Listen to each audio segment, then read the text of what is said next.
And we are live. Hooray! All right. Hey. There's a little finger up here that'll tell me when people start watching, Okay. if anybody does. Oh, there we go. Hello, 2 people, 3 people. Like Hey. this. All right, welcome to Jen's awesome show. I'm here with Raul, and we are going to go through my 500 questions. So, well, it's not really 500, but I have quite a few. So let's get started here. If I say the Uplift World, what does that mean to you? Right off the bat, I'd like to say like an awesome game, but I have hopes in it becoming a new internet browser for us and a whole new experience. Yeah, prior to the Uplift, moving past the internet browser's like 2D experience where it's just a flat screen never really occurred to me until I met Corey, and he introduced me to what the Uplift could be and how it was much more than just a game. So when I hear the Uplift, I think the future, and I think Ready Player One. Always comes back to Ready Player One. I really have to get my button gear and watch that. Oh yeah. It's, I think really, if you just were to jump on YouTube, search up like the opening scene of Ready Player One, that'll kind of give me a clue. It'll give you a good idea of what the whole movie's about. Well, I may have to do that. Probably, I don't know about tonight, but yeah, at some point. Sure. Who are you to the Uplift? Who am I to the Uplift? I'm a fan. I'm first a fan that somehow fell into this awesome opportunity of being able to help out the team and take part in some of the behind the scenes stuff. Yeah, but first off, a fan for sure. Excellent. How did you hear about the Uplift? I discovered it. I had gone into NFTs around 2017 and like the whole crypto kitty phase. I was really into that, got bored, and kind of forgot about the scene for a little bit. And then just this year when things started blowing up again, I went kind of looking around to see what had changed. I went into my old CryptoKitty account to see if I still had any. I didn't. I didn't see a history of what I did with them or anything like that. So yeah, that was my first stop. And then I soon after discovered Axie Infinity and discovered the whole play to earn revolution that's happening. Was blown away, but then was turned off by Ethereum's gas fees. So doing like a simple transaction of like, something really small, trying to buy a new Axie that already costed like $80 at the time or whatever it was, and then you have to pay like a almost equal amount in their gas fees, was a turnoff. So I started looking elsewhere, and I found Street Fighter on Wax, and that was my introduction to Wax. And from there, I found Garbage Pail Kids, and then I went looking for more, and I heard about this game called The Uplift that was selling land. And through Axie Infinity, I knew that land sales were a big deal.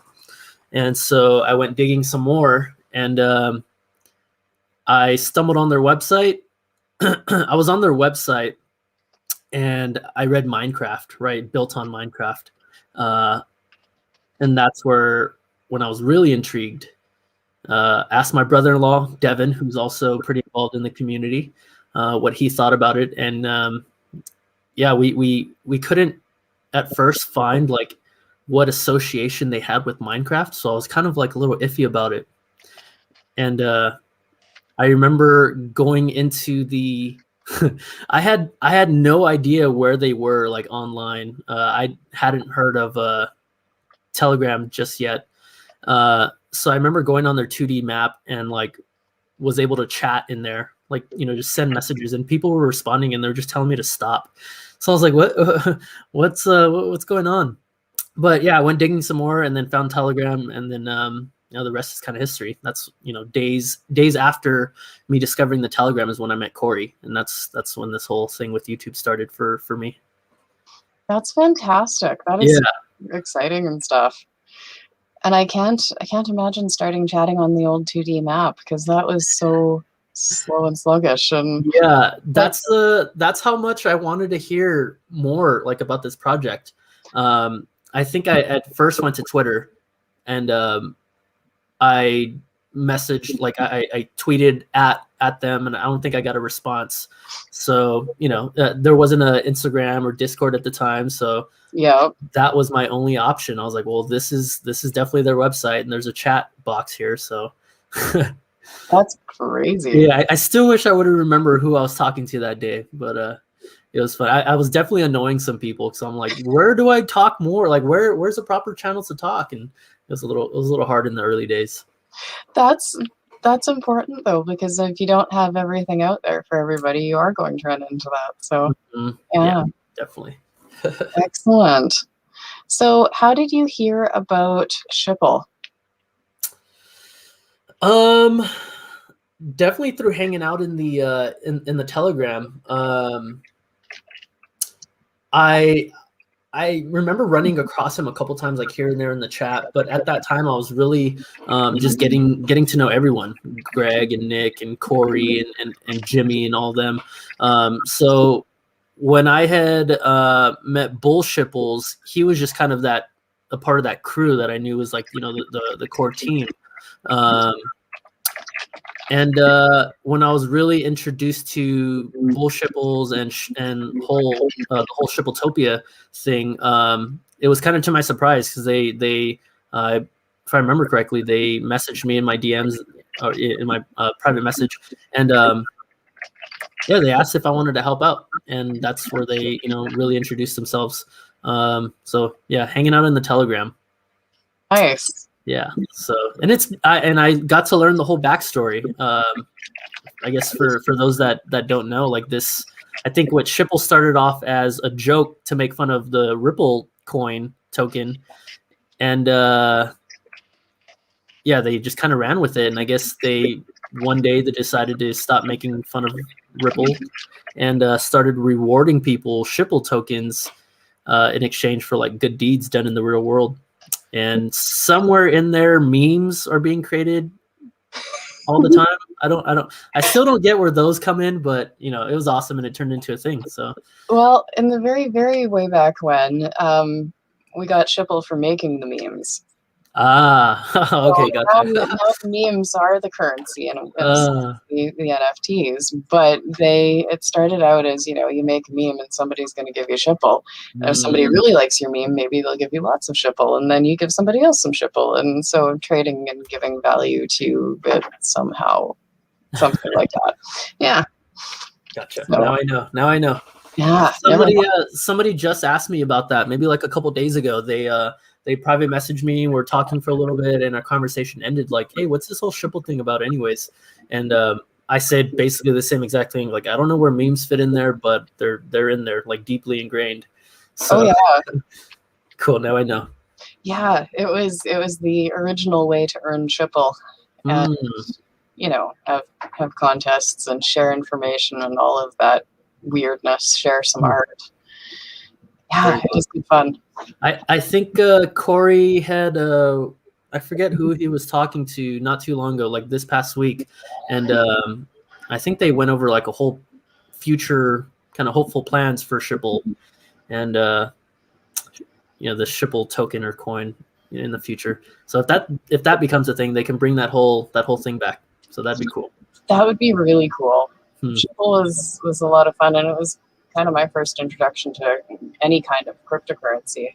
I just looked at crypto and ran the other way 100 miles an hour, and then Schipul showed up and Corey was involved. I'm like, okay, sure, I'll give it a try. There you go. It was a very stress-free introduction to all of that. There you go. That's awesome. Yeah. Easy onboarding. Definitely.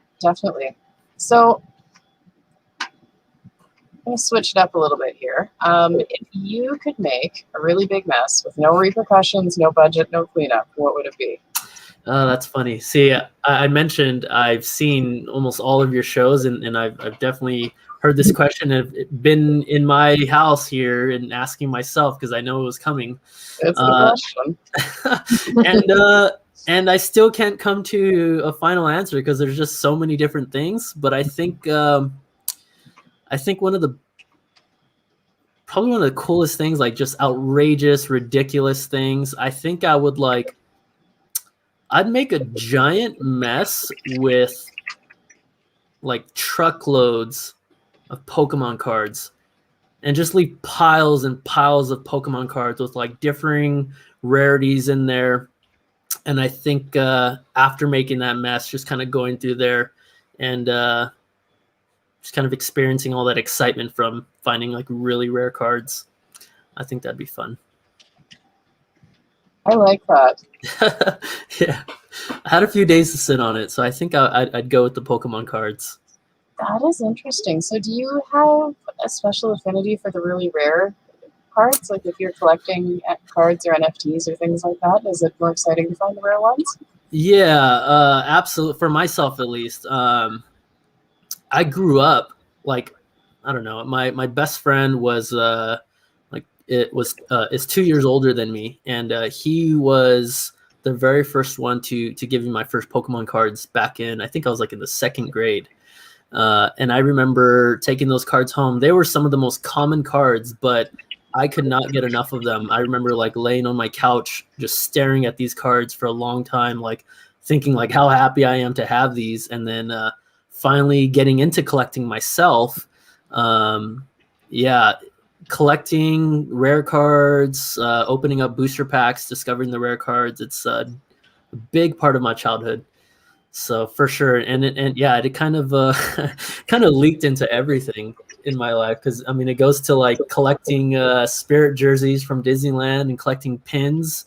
I enjoy collecting Disneyland pins, and that moved to like fantasy pins, kind of anything and everything. I like to hoard, and I also hoard rare stuff, so it makes it a lot of fun. That's pretty nifty. So you mentioned Disneyland. That I guess kind of ties into the ideas behind Chipletopia a little Yeah, bit. yeah, absolutely. Do you live near Disneyland? I live, yeah, about 20, 30 minutes north of Disneyland. Okay. What's your Yeah. favorite part? My favorite part of Disneyland, it's probably, I've always enjoyed just right before you actually get into the park and you go under the bridge, there's that sign. I forget exactly what it says, but it talks about like kind of leaving the real world behind and going into like this fantasy land type of thing. I always enjoy reading that and just kind of when I go to, I mean, my wife and I, we we got Disney passes together for the first time year or two ago. We've never had them, um, and for myself at least, I always enjoyed like walking into the park, reading that sign, and trying to get into that like kind of Disneyland spirit of really like, okay, now I'm really leaving the reality behind and just kind of really trying to escape into Disneyland and just enjoying that time there. And because it was so close, because we had the Disney passes, we were there every single week, like minimum 3 times a week, sometimes just to go have dinner and then come back, or just people watch. And so yeah, I love Disneyland. That's fun. I Yeah, can't imagine living that close. That's out yeah, of my imagination. But you learn a bunch of Disney hacks, right? Because yeah, we you hear people talk about like the crazy lines and stuff like that, which they are there. But yes, me and my friends, like you eventually find these hacks to where like around this time you can expect this ride to be open. So we like anything over 10 minutes, we're not in line, and yeah, we got in a lot of rides, so it definitely helps. that's fantastic. Yeah, that experience is going to come in handy for sure. Yeah. Because that ties in nicely too. Mhm. Martian Bullshiples talks a lot about living your dreams, achieving your dreams, what are your dreams, and getting there. So, what is a dream that you're looking forward to realizing this year? Well, that's a good question. I think so. Back to my friends. We all kind of had the same hobbies growing up, and just really involved in each other's lives. And we always like promise like when we're older we're gonna live like in cul-de-sac together, just always hanging out for life. And yeah, we've always had an interest in tech. Um, they both went the tech route and are in the tech industry now. Um, they both went the college route. I went the military route, kind of went a different route. And maybe since I don't know, 2013, 2014, I've had a bigger focus on learning computer programming. And this year, I'm thinking is the year that I actively go after a job in computer programming, front end development. So that's kind of been a long time coming for me, a big mountain that I've been trying to overcome for years now. And it's one that I've definitely been working a lot more proactively towards in the last 2 years or so. Yeah, that's something for me also too, because I'm looking to, or my wife and I we're thinking about having our first child together, within the next year or two. And so when I think about the future, I'd like to see myself in, a front end development job with a newborn, hanging out here with my friends, kind of traveling together and stuff like that. So yeah, definitely a new job, I'd say. That's exciting. That is extremely exciting. Yeah. So then just a curiosity entirely here. What got you into the military? I come from a military family, I guess you could say. Okay. Yeah. Uncles, probably my older brother was the biggest influence in me joining the military. I remember being like a little kid being asked like, "Hey, you're going to join the army, right?" And I was like, "Yep." And, watching the movies, just kind of enjoying all that. I thought it was something that I would enjoy. I learned a lot, but it was also difficult. The physical part of that. Yeah, but I think overall it helped me grow up a lot. I think I came out of the military with more of like just a sense of what I want in life. So yeah. Excellent.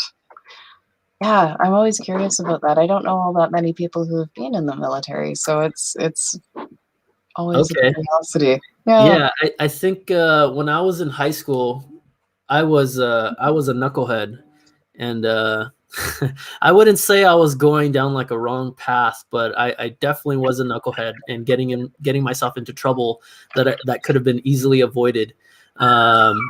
And so with that came a lot of like bad decisions, kind of skipping class and just wanting to hang out with friends too much. And so when it came time for college, I didn't really want more. My priorities were not in order then, and I kind of just wanted to hang out and didn't really care. So the military was kind of an out for me in that sense, and it was also just something that I kind of grew up with, and I had this idea that it was just something that I was always gonna explore. But yeah, I ended up enjoying it. Right, I learned a lot. I met some of the greatest people. The military has a funny way of finding people. Like I don't know how they find the people that they find, but you meet some really interesting people in the military, and lifelong friends for sure. There's that whole camaraderie thing. I also love that. So, and you see a lot of that here in the community, and I think that's what kind of draws me to the Uplift. Also, is that camaraderie, being a part of a team, being part of something bigger. So, there's definitely a commonality. I can sort of see that. Yep. That makes a lot of sense. So getting back to Shipletopia here, who are you looking forward to meeting in Shipletopia? As far as As far as anybody, if you could find anybody out there who you know or don't know and say, hey, you should check this place out. I'll meet you there. When are you going to meet me there? Who would you pick? Man, celebrities are cool. Oh yeah. Oh, okay. Nothing's off the table. Yeah, I think I think I'd like to meet Kanye. Okay. He's been a big influence in me, and I think I don't know, just something about his music has a way of pumping me up, making me kind of feel confident about myself, and then just his whole success story of he has this probably one of my favorite lines of his it's off of his first album, and he talks about he has this line where he says the kid who made that deserves that Maybach luxury car, and he talks about making 5 beats a day for 3 summers. I made 5 beats a day for 3 summers. The kid who made that deserves that Maybach. And I think Kanye's success story, I don't want to go, I mean, I can go super deep on this, right, and why I like him. But Kanye's success story, I feel like I see some parallels in his life and in my life, and how there's a lot that I want to work towards. And I kind of feel that passion, and I feel that passion come across in his music. So that kind of resonates with me. And yeah, he knows how to throw some really good concerts. I got to enjoy those concerts with my friends, and so that just kind of, yeah, I'd like to meet him in the metaverse. I think this would really be right up his alley. And if I was able to introduce him to it, that'd be even crazier. That would be pretty crazy. Yeah. That is an interesting idea. Well, now we know what we're working toward. Yeah, I think he actually had this whole video game idea and really went after it and had it built out. But I don't remember what happened to that. Okay. Yeah. Well, this is something to go on. Interesting. Totally, yeah. Okay. So, switching topics again. Pick a noun. Okay. Right. I would pick.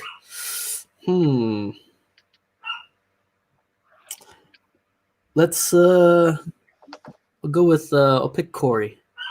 Okay. And a verb. Running. And a who, what, when, where, why, or how. Who,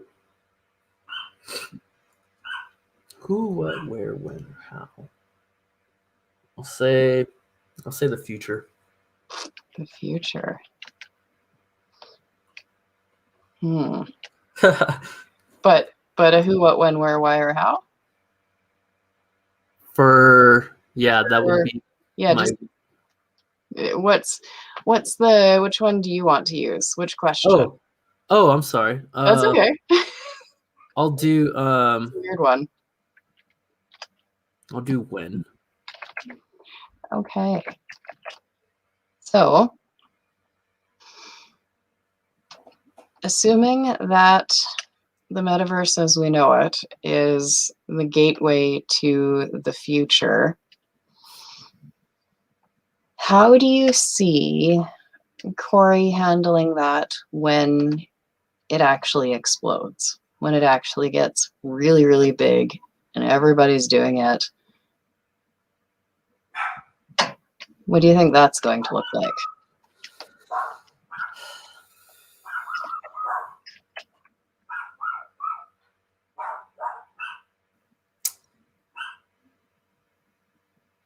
I think sorry, I don't know if you can hear the dogs in the background. Oh yeah, that's okay. They're barking up the storm. If it was already then and it just happened and we just kind of realized this is it, I think one of the first questions that I would ask Corey is if he saw this. if we're looking in the past, if we're looking kind of to the past, I would ask him, like, did you see this in 2021? What we're seeing now? I'd be definitely interested in figuring out, like, kind of picking his mind and kind of seeing what flags kind of led him here. How did he get here?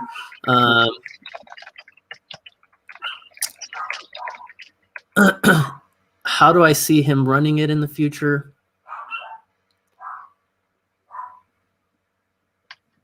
I think he's going to stay the same. Yeah, just hearing him, hearing kind of his story. I think in Corey's mind, he might already kind of be there, right? He kind of already sees where we're headed. So I think he's already prepping for what we're building. And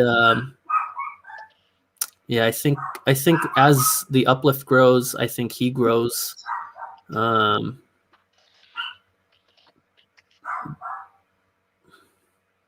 think so. I'd like to see. I don't know. I think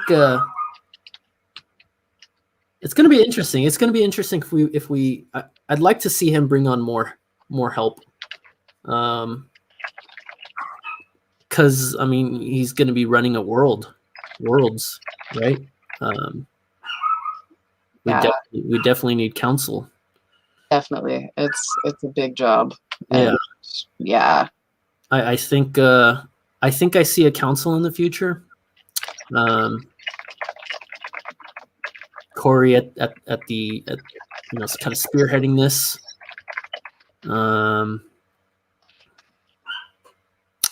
Yeah, what I can't see, I'd really like to pick his brain on, like, what we look like after Minecraft.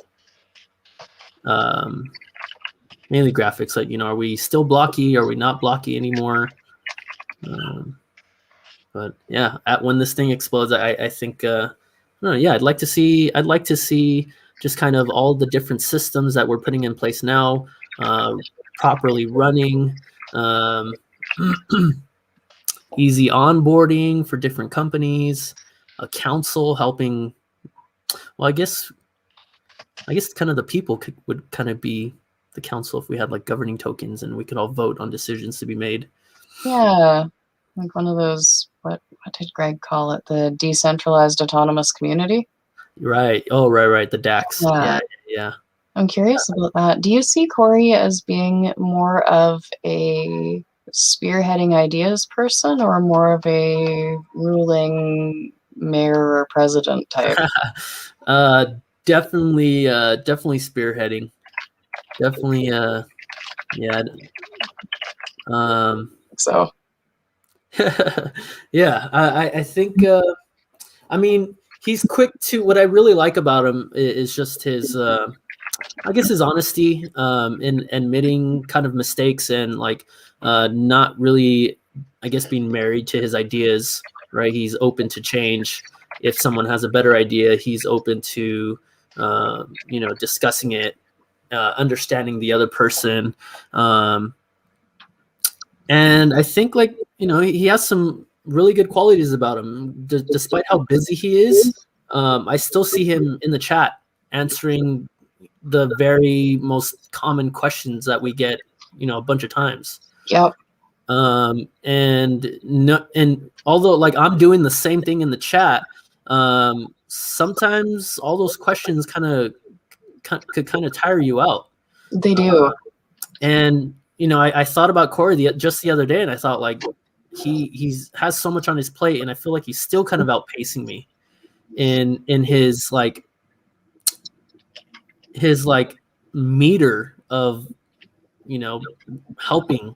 It's like hasn't depleted, or he still has a lot. Like, he's worked on this muscle so much that it's just really strong now, right? Yeah. It's a lot of fun. I'm not gonna lie. After all the years of knowing him, it's a lot of fun to see all of this coming together. And I guess this also works out nicely. When you were completely new to Minecraft, what's something that you wish you knew that you know now? And if you were to give a tip to a new person. Okay. I remember, so I used to play Minecraft years ago, and I can't remember like exactly how in depth my knowledge was. I do remember like building out a room that had like the enchanting stuff. And when I tried to get back into it recently, I had no clue where to start. I did not even know how to place blocks down. Like I had to Google it. And off the top of my head, I still can't remember. But yeah, I would, if I had to give any advice to somebody, I would tell them to go to YouTube and basically do the same exact thing that I did and watch a like day one tutorial video. I found a really great video that from the comments, people are saying like, oh, this guy obviously is new to the game, but it was really helpful to me. And the video was something titled like 50, like the very first 50 things you should do in Minecraft or whatever. And I watched that video and it caught me up to speed. I definitely tell them, I'll point them in that direction. Watch that video, just do exactly what that guy tells you to do those 50 first things, and you'll have a really good idea of how to play the game by the end of that. That sounds pretty good.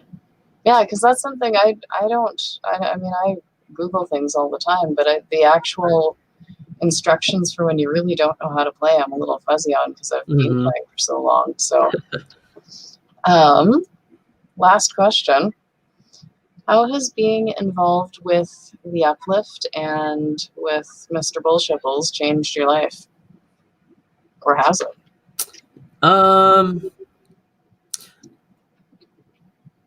I think with Bullshipples and really just kind of the overall, I guess, way we do things in the Uplift, Bullshipples is a great representation of how we do things in the Uplift. And one of the things that we practice in the community a lot is gratitude.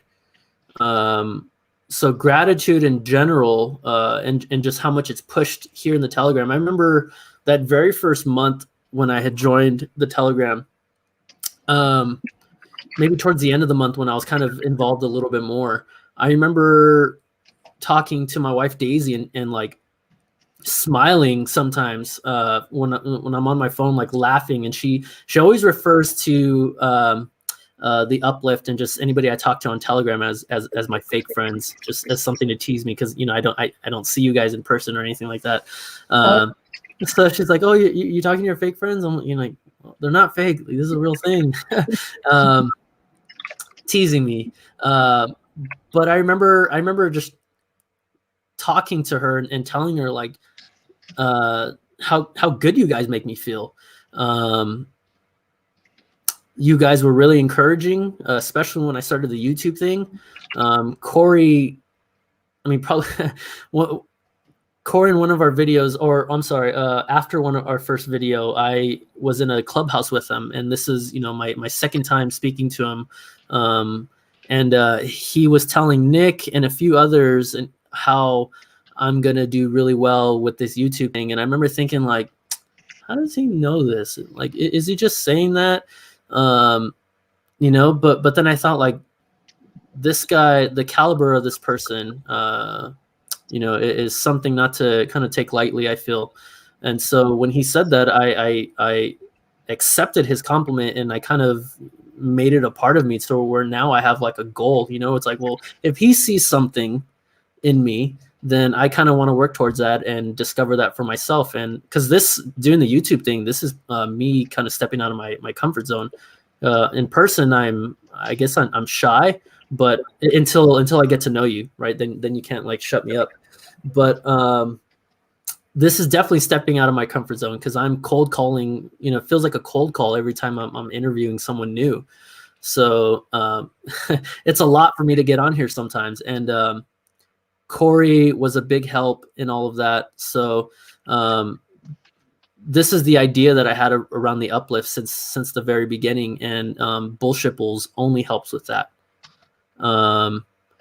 Even like, yeah, I already have a handful of examples, that I can share with you.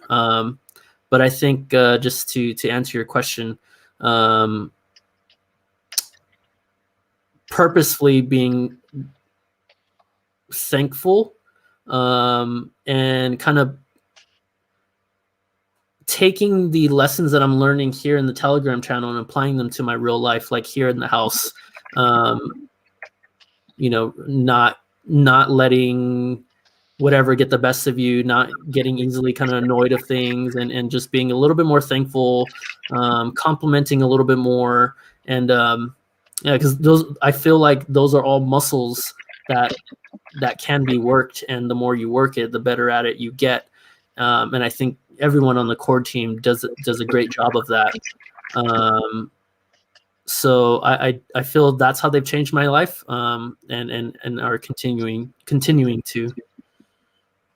That's pretty magical. I like that. And you're right about Corey. Corey is that person. He'll tell you who you are that you haven't figured out yet. He's, yeah. And it's really funny working with a whole bunch of people who are working with Corey, because just about everybody says, am I really that person? I don't know. He thinks so. And, of course, because he's so good at hyping things, it's not really questionable at that point, but am I that person? A month ago, I would never have thought of going live doing interviews. That's terrifying.